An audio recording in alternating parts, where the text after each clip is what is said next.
So we have a tendency in education, I think, to take on too many changes at the same time. And one of the implications of a more thoughtful and structured approach to implementation is doing fewer things better, I think.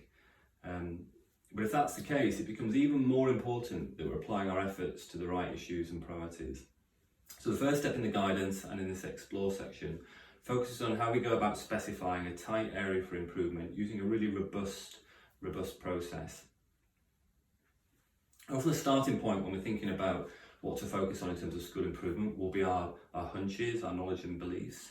And they're powerful, but by themselves, they're often not reliable enough, reliable basis if we're going to be investing energy into making a change.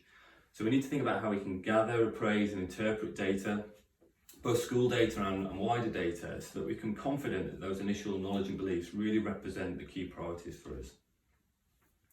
Having done that, the next section talks about how we make decisions and make evidence-informed decisions on what to implement, and we set out some key principles for how you can engage with evidence effectively.